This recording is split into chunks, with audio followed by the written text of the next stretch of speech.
মলিনমোচनं পুংসাং জলস্নাनं দিনে দিনে সকৃদ্গীতামৃতস্নাनं সংকর্মলনাশনম। প্রতিদিন জলে স্নান করে আমরা আমাদের দেহকে পবিত্র করি, কিন্তু কেউ যদি ভগবত গীতার গঙ্গা জল একটিবারও পান করে তাহলে তার অতীতের সমস্ত পাপ কর্ম তাকে আর প্রভাবিত করে না। দেখুন, ভগবত গীতা যদি আমরা ডেলি পড়ি তাহলে আমাদের সমস্ত পাপ নষ্ট হয়ে যাবে। তাই আসলে সকলে আমরা ভগবত গীতা পড়ার চেষ্টা করি এবং শ্রবণ করি। হরে কৃষ্ণ কৃষ্ণ কৃষ্ণ হরে হরে, হরে রাম রাম রাম হরে হরে। শ্রীমদ্ ভগবত গীতা যথাযথ সাংখ্যযোগ 2য় অধ্যায়, শ্লোক সংখ্যা 26। ওম নমো ভগবতে বাসুদেবায়, ওম নমো ভগবতে বাসুদেবায়, ওম নমো ভগবতে বাসুদেবায়।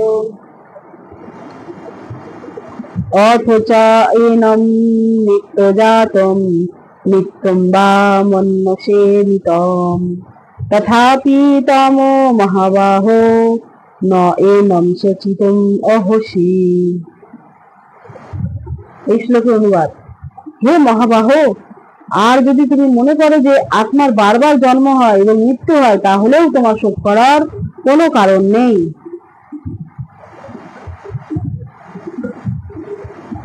দেখুন, এরপরে ভগবান আমাদেরকে উপদেশ দিচ্ছেন, যদি আমরা মনেও করি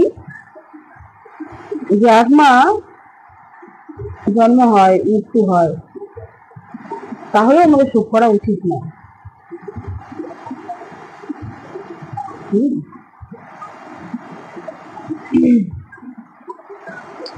কারণ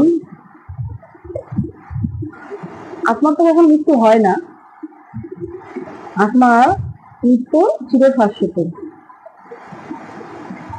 শরীরটি নষ্ট হয়ে যায়, আত্মা কখনো নষ্ট হয় না। আত্মা আবার নতুন একটি দেহে ধারণ করে চলে যায়, এবং এই ব্যক্তি এই দেহে যা কর্ম করে সেই কর্ম অনুযায়ী সে নতুন দেহ পায়, সে আত্মাটা। দেখুন, আত্মাটা কিন্তু কোনো খারাপ কাজ করছে না, কিন্তু যে দেহে সে প্রবেশ করেছিল এতদিন, সে যেই কর্মগুলো করেছে, আত্মা কিন্তু সেই রকম দেহেই প্রবেশ করবে। তাই আমাদের মূল উদ্দেশ্যটি ভগবানের কি বলতে চাইছে সেটা বোঝা উচিত। দুর্লভ মনুষ্য জন্ম পাইয়া রাধা কৃষ্ণ না ভুলিয়া জানিয়া শুনিয়া বিষ খাই। ধরো মনুষ্য জন্ম পেয়ে যারা আমরা ভগবানের ভক্তি করছি না, তারা আমরা জেনে শুনে বিষ পান করছি। যেমনি আমরা সুসাইড বলে না, সুসাইড ওটা কি জোর করে মৃত্যুবরণ করা, জেনে শুনে, তাই না? তো সেই রকমই মনুষ্য জন্ম পেয়ে এত সুন্দর একটা সুযোগ পেয়েছি, সে আমরা হেলায় হারাচ্ছি। কলিযুগে এত সহজ পন্থা ভগবান দিয়ে গেছেন চৈতন্য মহাপ্রভু, যে শুধু কি করতে হবে? হরিনাম করতে হবে, কৃষ্ণ কথা শ্রবণ করতে হবে, কৃষ্ণ সেবা করতে হবে, আর কৃষ্ণ প্রসাদ পেতে হবে। এই তো 4টে কাজ, 4টে নিয়ম পালন করা। খুব খুব কঠিন কঠিন মনে হয়। আমরা বাইরে আছি তো, বাইরের দিকে আমাদের দেখে মনে হয় যে এরা কিরকম ইচ্ছে করে কষ্ট করছে, মাছ মাংস খায় না, নেশা করে না, কারো বাড়ি যায় না, কিন্তু আসল সুখী ভক্তরা জানে যে তারা আগে কি রত্নটা পেয়েছে এবং তারা কিভাবে নিজেদের জীবনযাপন আগে করেছিল এবং এখন করছে। তারা কত সুখী, মনের ভেতর থেকে একটা আলাদা সুখ অনুভব করে। যারা জব করে না, তাদের মনের ভিতরে একটা বিশাল কষ্ট, দুঃখ সে মাঝে মাঝে অনুভব করে।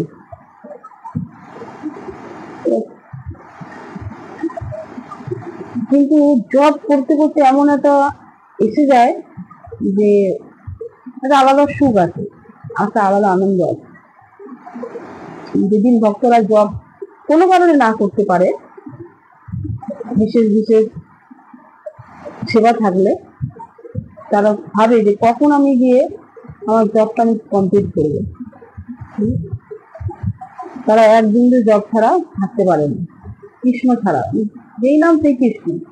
যতক্ষণ জব করছি ততক্ষণ আমরা কৃষ্ণকে স্মরণ করছি, কৃষ্ণ আমার কাছে আছে। আর যতক্ষণ আমরা জব করছি না ততক্ষণ কৃষ্ণ আমাদের থেকে অনেক দূরে। এই অনুভবটা একবারে আসবে না, এটা আস্তে আস্তে আসবে।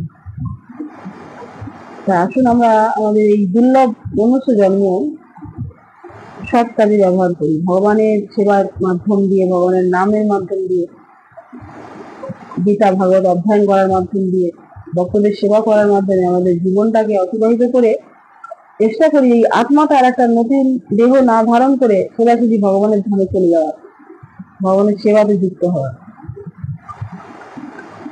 ইচ্ছা মতো এই আত্মাটাও মুক্তি দেওয়া উচিত। সেও বারবার এই দেহ ওই দেহ প্রবেশ করছে, তাকেও আমাদের মুক্তি দেওয়া উচিত। আসুন আমরা সকলে মিলে ভগবানের নাম পুজো করি এবং একটি নতুন জীবনে প্রবেশ করি।